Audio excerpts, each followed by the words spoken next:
मांडल गांव में शान और शौकत के साथ पीराने पीर रोशन जमीर हजरत गौसे आजम रदी अल्लाह तआला अन्हु की 11वीं शरीफ मनाई जाएगी। विरमगाम से 22 किलोमीटर और अहमदाबाद से 85 किलोमीटर के फासले पर वाक़ मांडल गांव में 15 अक्टूबर 2024 बरोज मंगल पीराने पीर रोशन जमीर हजरत गौसे आजम दस्तगीर रदी अल्लाह तआला अन्हु की 11वीं शरीफ बड़े अदब और एहतराम और धूमधाम से मनाई जाएगी। काबिल जिक्र है कि इस मौके पर हुजूर गौसे पाक के जुब्बा मुबारक और दूसरे मुकद्दस तबरुकात का दीदार का खास इंतजाम किया गया है, जो अकीदत मंदों के लिए एक बड़ी कशिश होगी। सुबह 8 बजे मांडल मदरसा से एक अजीमुस्शान जुलूस निकलेगा, जो गांव के किला चौक से होता हुआ दोबारा मदरसे पर खत्म होगा। इस जुलूस में हजारों अकीदत मंदों की शिरकत होगी, जो अपनी मोहब्बत और अकीदत का इजहार करेंगे। जुलूस के बाद सुबह 10 बजे मदरसा में एक खुसूसी तकरीर का इनेकाद किया गया है, जिसमें आले रसूल औलाद गौसे आजम खतीब अहले बैत सैयद मोहम्मद अल्लाह अशरफ अशरफियुल जिलानी अपनी वलवला अंगेज और नूरानी अंदाज में बयान फरमाएंगे। तकरीर के बाद अकीदतमंद हुजूर गौसे पाक के मुकद्दस तबरुकात से दीदार से मुस्तफीद होंगे और अपनी रूहानी तस्कीन हासिल करेंगे। प्रोग्राम के बाद नियाज का बेहतरीन इंतजाम किया गया है। गांव के इस्लामी भाई इस प्रोग्राम की तैयारियों में पूरी अकीदत और जोशो खरोश के साथ मसरूफ है। वो लंगर गौसिया के जरिए अकीदत मंदों की खिदमत करते हैं और इस प्रोग्राम को कामयाब बनाने के लिए अपनी पूरी कोशिश कर रहे हैं। हर साल की तरह इस साल भी मांडल गांव में ये प्रोग्राम पूरी अकीदत और अजमत के साथ मनाया जाएगा और हुजूर गौसे पाक के सदके से लोग अपनी मुरादें पूरी होने की दुआ करेंगे। इंडिया क्राइम कवरेज के साथ मुन्ना वोहरा, विरमगाम।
गज़नवी ने हुक्म जाहिर किया, जिसके हाथ में जो मोतिया जाए मोती उसका, जिसके हाथ में जो जवाहिर आ जाए वो जवाहिर उसका, जिसके हाथ में चाहे कीमती हीरा आ जाए वो हीरा उसका।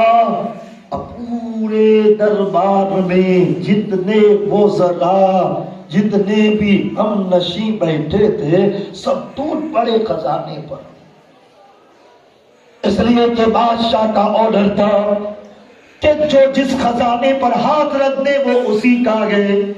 किसी ने खजाने की बोरी पर हाथ रखा, किसी ने मोतियों के खजाने पर हाथ रखा, किसी ने हीरों पर हाथ रखा, किसी ने सोने के सिक्कों पर हाथ रखा। लेकिन बादशाह जिस वजीर को सबसे ज्यादा चाहता था उसने किसी जवाहिर पे हाथ नहीं रखा, बल्कि बादशाह की पीठ पर हाथ रख दिया। बचन कर बोलो।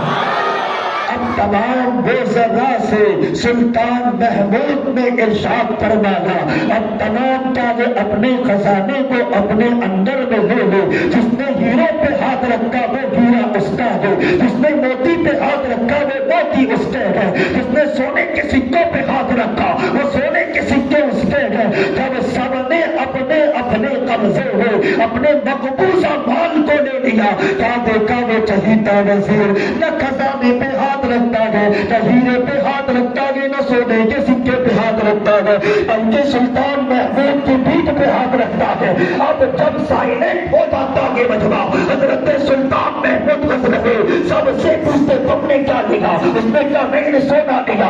उससे पूछा तो कहा मोती लिए, उससे पूछा तो कहा सोने के सिक्के लिए। अब जो वजीर हाथ रख के खड़ा था, ऐ वजीर क्या तुझे सोना पसंद नहीं है? ऐ वजीर क्या तुझे मोती पसंद नहीं है? ऐ वजीर क्या तुझे क्या सोने के सिक्के पसंद नहीं है? तूने मेरी पीठ पे हाथ क्यों रखा?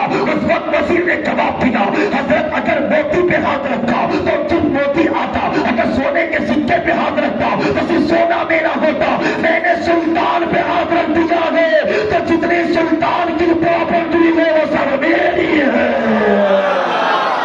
मैंने खजाने के मालिक पर हाथ रख दिया है, इसलिए मोती भी मेरे हैं, सोना भी मेरा है, जवाहिर भी मेरे हैं, सोने के सिक्के भी मेरे हैं। तब महमूद गजनवी ने फरमाया सुन लो, मैं इसलिए इससे इतनी मोहब्बत करता हूँ।